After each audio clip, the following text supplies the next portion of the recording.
ഇപ്പോൾ മദ്യാസക്തനായ ഒരാൾ കൂടി നിർത്താൻ ആഗ്രഹിക്കുമ്പോൾ ആൽക്കഹോളിക്സ് അനോണിമസ് പറയുന്നത് one day at A time എന്നാണ്. ഇന്ന് ഒരു ദിവസത്തേക്ക് കൂടി നിർത്തുക, അത് മാത്രം ചെയ്താൽ മതി. ഇന്ന് ഒരു ദിവസത്തേക്ക് കൂടി നിർത്തുക എന്നുള്ള ഒരു ആശയത്തിലേക്ക് നമ്മൾ എത്തിച്ചേരണം.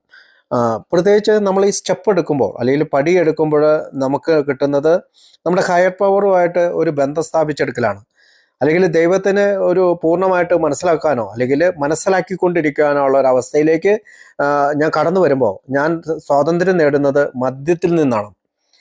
എനിക്ക് അതിന് വേണ്ടിയിട്ട് വായിക്കേണ്ടത് പ്രധാനപ്പെട്ട ബുക്കാണ് ബിഗ് ബുക്ക് അല്ലെങ്കിൽ Alcoholics Anonymous Big Book. Alcoholics Anonymous പറയുന്ന ബിഗ് ബുക്ക്.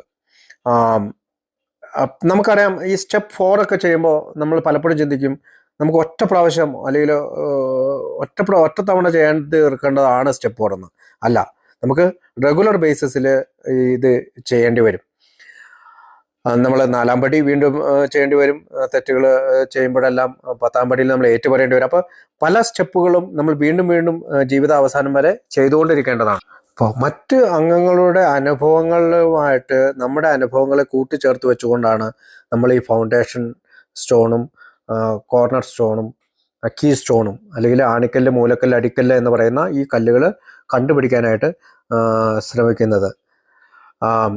നമുക്കറിയാം, നമ്മുടെ സുബോധമാണ് നമുക്ക് ഏറ്റവും പ്രധാനപ്പെട്ടത്. നമ്മുടെ ഈ ബിഗ് ബുക്ക് ഈ സുബോധത്തെ നിലനിർത്താനായിട്ട് സഹായിക്കുന്ന ഒരു വലിയ പ്രധാനപ്പെട്ട ഒന്നാണ്. ഇപ്പോൾ സജസ്റ്റഡ് അല്ലെങ്കിൽ നിർദ്ദേശിച്ചിരിക്കുന്ന സ്റ്റെപ്പ് എന്നതിന് പകരം എനിക്ക് അനിവാര്യ കുടിക്കാതിരിക്കുന്നതും മീറ്റിങ്ങിലേക്ക് കടന്നു പോകുന്നതുമെല്ലാം നമ്മുടെ റിക്കവറിയുടെ പ്രധാനപ്പെട്ട ഭാഗമാണ്. അപ്പോൾ നമ്മുടെ പൊതുപ്രശ്നമായ അമിത മദ്യാസക്തി എന്ന് പറയുന്ന പ്രശ്നമാണ് നമ്മളെല്ലാവരെയും ചേർത്ത് നിർത്തുന്നത്. അപ്പോൾ ഡോക്ടറുടെ അഭിപ്രായം മുതൽ ആദ്യത്തെ 52 പേജുകളിലായി 1-ാം പടിയെ പറ്റിയാണ് വിവരിക്കുന്നത്. അതിൽ നമ്മൾ മനസ്സിലാക്കിയെടുക്കുന്നത് ആൽക്കഹോൾ അല്ലെങ്കിൽ മദ്യം എൻ്റെ ശരീരത്ത് കയറിക്കഴിയുമ്പോൾ ഒരു അബ്നോർമൽ റിയാക്ഷൻ അല്ലെങ്കിൽ ഒരു അസാധാരണമായ ഒരു പ്രതിപ്രവർത്തനം നടക്കുന്നുണ്ട്. അതിൻ്റെ ഭാഗമായിട്ട് എനിക്ക് അലർജി ഉണ്ടാകുന്നുണ്ട്.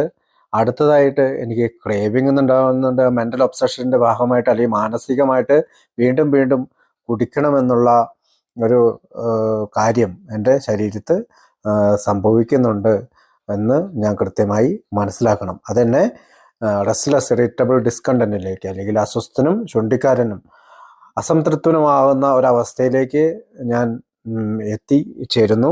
അപ്പോൾ ഇതൊരു ഡിസീസാണ്. അത് അനായാസം അല്ലെങ്കിൽ ഈസായിട്ട് ചെയ്യുന്ന